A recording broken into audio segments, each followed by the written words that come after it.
This is Nightline. Tonight, Diddy on trial. The prosecution's star witness in the explosive trial of Sean Diddy Combs' ex-girlfriend, Cassie Ventura. People asking about not nervous in her truth. Ending 4 grueling days in the witness stand. Also testifying, Don Richard of Danity Kane, the all-girls group created by the rapper. What was allegedly found in Combs' hotel room when he was arrested? Plus, Bill Belichick. Looks good. Run out of time. One of football's most legendary coaches now having a viral moment that just won't die. Are you happy? Yeah. You look happy. Yeah. What he's saying about the relationship everyone's talking about. What did Jordan mean to you? And Stanley Tucci in Italy. That is delicious. Eating his way across his ancestral homeland. Oh, man. What does he recommend? Lasagna bolognese typifies Italy in one dish. Plus, the amazing story of how this woman survived 3 weeks lost in the California mountains. From ABC News headquarters in New York, this is Nightline. Good evening. Thank you for joining us. The first week of testimony wrapping up in the trial of Sean Diddy Combs with explosive allegations from the mogul's now ex-girlfriend, Cassie Ventura. Today corroborated by another witness once close to him, Combs denying all charges. And just a warning, this story contains accounts, descriptions, and visual content of actual and alleged events that some may find disturbing. Outside the New York City courthouse. How is you feeling heading into today? We're feeling good, very good, and we're hoping it's over today. Front and center for the 4th straight day, Cassandra Cassie Ventura. People asking about if she can be criminally charged at all. Not nervous in her truth. Cassie testifying against her former boyfriend, media mogul Sean Diddy Combs, on trial for sex trafficking and racketeering, charges he vehemently denies. If convicted, he could spend the rest of his life behind bars. Today, the emotional end to her testimony. Cassie breaking down, saying Combs would beat her during freak-offs. Testifying it left her feeling worthless, just like dirt, like I didn't matter to him, but that I was nothing, like absolutely nothing. When the singer was asked by prosecutors whether she would give back the $20 million she received in a 2023 civil settlement with Combs, Cassie replied, "I'd give that money back if it meant I never had to have freak-offs." She also testified that she's expected to receive $10 million in a settlement with the Intercontinental Hotel, the location where Combs was captured on surveillance camera assaulting her in 2016. ABC News reached out to the hotel for comment and have not heard back. In their cross-examination, defense attorneys tried to portray Cassie as a willing participant in a consensual relationship, presenting text messages that seemingly show Cassie at times initiating the freak-offs. At one point texting, "Freak off with the girl?" Combs responding, "What makes you want to do that?" After Cassie's testimony wrapped up, her lawyers speaking on her behalf. I hope that my testimony has given strength and a voice to other survivors and can help others who have suffered to speak up and also heal from abuse and fear. Another witness, a federal agent, testified about what was discovered the night Combs was arrested last year. Bags containing pink powder that tested positive for ketamine and MDMA, and $9,000 in cash. For the first time, photos of the baby oil allegedly used in the so-called freak-offs were shown to the jury. 5 bottles were allegedly discovered in the hotel bathtub. Also taking the stand today, Don Richard, a member of Danity Kane, an all-girls group assembled by Combs, who appeared in their hit single, Showstopper. Yeah, that's what I'm talking about. Y'all did a great job today, ladies. Same time, same place tomorrow. Richard told the jury she saw Combs attacking Cassie in one of his homes in Los Angeles in 2009, testifying he came down the stairs screaming, belligerent, asking where his food was, and proceeded to hit her over the head and then kick and beat her on the ground in front of us. I think she's very brave, and she wanted to do the right thing and come and testify, and that's why she's here. Richard also alleges the same incident in a pending civil lawsuit against Combs, who denies all wrongdoing. She's expected to resume testifying on Monday. The trial heads into its 2nd week. For more on this story, watch Impact by Nightline, Diddy on Trial, now streaming on Hulu. We switch gears now to the relationship football fans and others just can't stop talking about. Bill Belichick spoke with my colleague Michael Strahan about football and, well, life. One of the NFL's most legendary coaches, Bill Belichick. Run out of time. Sitting down with my colleague Michael Strahan on Good Morning America to discuss his new book, The Art of Winning. I'm just curious, why now? Why did you decide to write this book? Well, I had an opportunity to do it. I've thought about it, several years ago, and it just, when you're in the moment, you're in the season. It's just there is no off season. You're just running. You're on the treadmill and you're running. So last year I had a little more time to do it, and it just was able to collect some thoughts, brought back a lot of good memories. One of the most storied coaches in NFL history, with a total of 29 seasons, 24 of them with the New England Patriots, leading the team with star quarterback Tom Brady to 6 Super Bowl wins. While Belichick wants to talk football, like spraying the balls with silicone to make them harder to handle, and turning up the noise so you couldn't hear anything, and putting 30 seconds on the 40-second clock instead of 40, so the offense had to operate quicker. I wish I'd known that secret a long time ago. Plenty of football fans as well as non-football fans want to hear about his 24-year-old girlfriend, Jordan Hudson. A lot has been made also in the professional life, but also of your personal life, because it's spilled over into your professional life in a lot of ways, and a lot has been made about your relationship with Jordan Hudson. It's been getting a lot of attention. Yeah, well, she's been terrific, through the whole process, and she's been very helpful to me. I acknowledged her in the book. She was very helpful on that with the tribute pages, and also given a perspective of the book from kind of a business side. Sometimes I get a little football technical, and so she did a good job of keeping me on balance there. So what did Jordan mean to you? Well, we have a good personal relationship, and I'm not talking about personal relationships, Michael. You know that. There's been a media firestorm since the football coach's personal relationship went viral, with this moment on CBS Sunday Morning. How did you guys meet? Not talking about this. No? No. Stephen A. Smith weighing in on the dynamic. We certainly don't want to see someone with you telling folks we're not answering those questions. Their nearly 50-year age gap even becoming late-night TV show fodder. They met at a daddy-daughter dance, right? No. They met on the swing set. Sir, this order will make it socially acceptable for a man in his 70s to date a 24-year-old. That's right. We're calling it the Belichick Law. We're going to make girlfriends young again, okay? Welcome to Dudes on Dudes. I'm Julian Edelman. And I'm Rob Gronkowski. A couple of his former players coming to Belichick's defense online. She's becoming his representative on top of being a girlfriend. I mean, it's 2 for 1 in my eyes. Whether you like it, despise it, love it, can't stand it, you gotta respect it. While the couple won't discuss their relationship now, Hudson wasn't so shy before.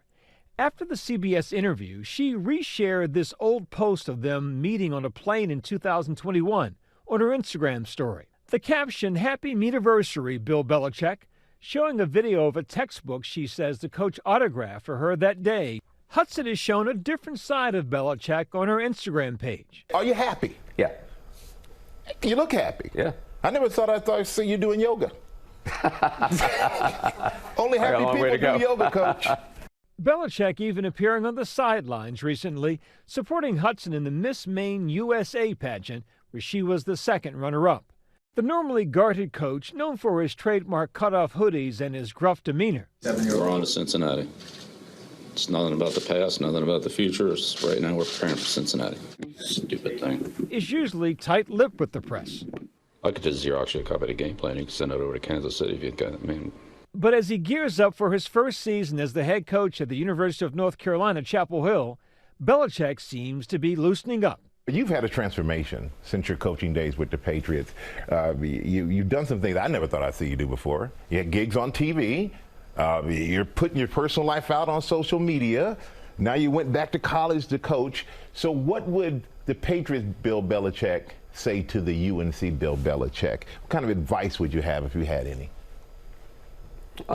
Again, for me, it's all about learning. I learn every day, and I've learned so much being back in the college environment. Hudson has been spotted repeatedly alongside Belichick at those UNC football practices. This woman, Jordan, is like on the field during practices with the Tar Heels. It's her world, and Bill is just living in it. but Belichick denying she will affect his first season in college football. How do you think that impacts your ability to coach this football team, if at all?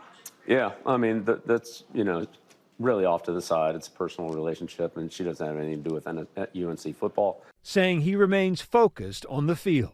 It's really been exciting to work with these guys. Some of them don't have bad habits either, and you can start to mold some of them. Now, some of them don't have some of the good experience habits that a great player has, but it's great to work with them. They've been very enthusiastic, and we've made a lot of progress. Got a long way to go, of course. When we come back. First up, canoe. Grazie. Stanley Tucci eats his way across Italy. What's the best thing he ate on his edible odyssey? Yeah, I had a lot of them. Up in Trentino.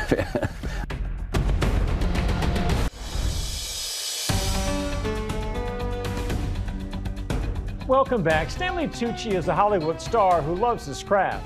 He just might love eating even more than acting, especially when it's in Italy. Here's ABC's Michael Strahan. Actor Stanley Tucci is half a world away from Hollywood, where the company is good. Cheers.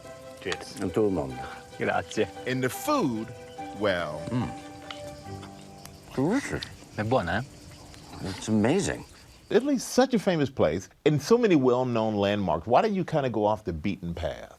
Well, because people know the landmarks, you know what I mean? I don't need to go to the Colosseum. Everybody, you see a picture of Rome and it's like, they show you the Colosseum, they show you St. Peter's, and we know all that. It's what's more interesting. It's sort of like when you go to a country, you go to a city and you're like, okay, where do I eat? And I always think you go, like, where do the locals go? I think particularly in Italy, you're gonna get the best food where the working men and women go and eat.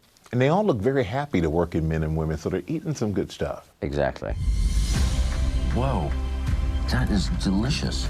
Oh, Tucci now sharing his love for his ancestral homeland in the new National Geographic docuseries, Tucci in Italy. Did you have a favorite dish that you've eaten on the show? Yeah, I had a lot of them. Up in Trentino Alto Adige, I had what they call canoodle, which is a German dumpling. In Italian, they call them canederli. And they're stuffed with all different kinds of things, and they're absolutely delicious. Delicious. But it's more than just the food. Yeah. You highlight people, you highlight history, yeah. In all places.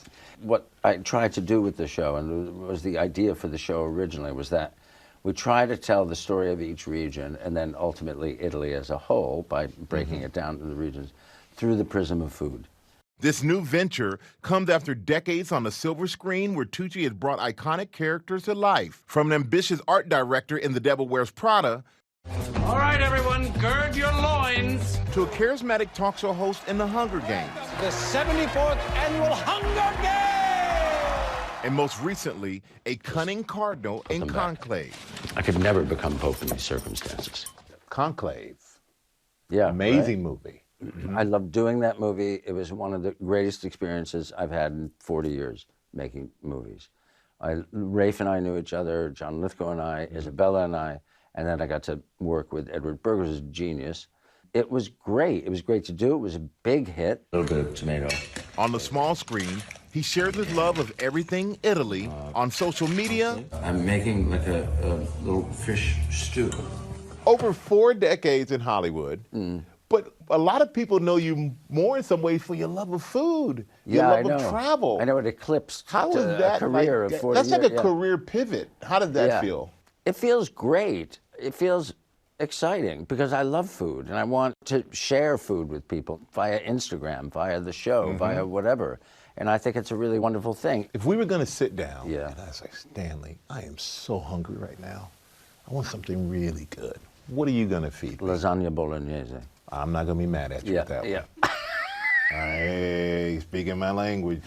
Lasagna bolognese typifies Italy in a way, in one dish. It has pasta, it has meat, and it's all fresh ingredients.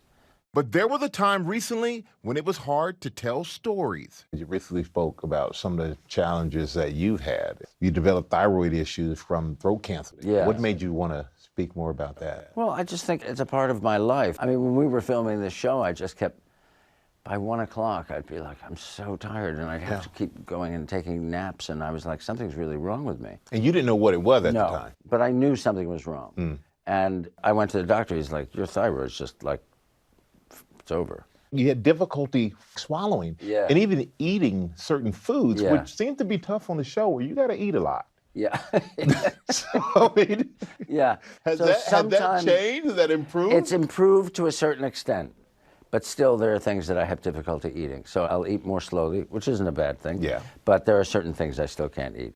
These days, Tucci is keeping busy with his travels and passion projects because he says there's still so much more to do. Of all the characters you've played, which one would you like to go to dinner with? I would like to go to dinner with Nigel from The Devil Wears Prada. Why? He's funny and slightly mean. Darling, shall we? We have to get to the beauty department, and God knows how long that's going to take.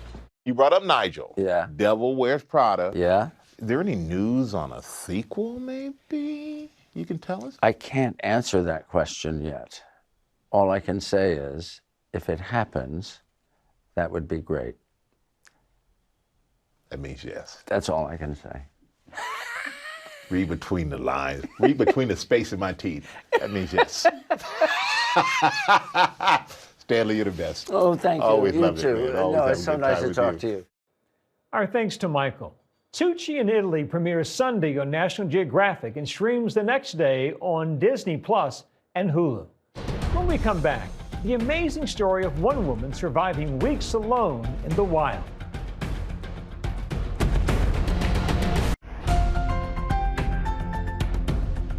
And finally tonight, a harrowing story of survival. Tiffany Slayton of Georgia speaking for the first time since being rescued from California's rugged Sierra Nevada mountains after nearly 3 weeks. Very happy to be back alive. The 27-year-old went out for a 3-day camping trip, but after 9 days with no word, her parents reported her missing. I've got into an avalanche and 2 landslides in the process. Crediting her foraging skills with saving her. The Sierras has a large selection of leeks. I managed to survive off of these leeks and boiling the snowmelt. Eventually finding shelter during a heavy storm in an unlocked cabin, the owner finding Tiffany and calling rescuers. It was the most joyous occasion I think any mother could have, because you would love to have them back. Amen. And prayers answered. That's Nightline for this evening. Watch our full episodes on Hulu and on Disney Plus. We'll see you right back here, same time Monday. Thanks for the company, America. Have a good and safe weekend.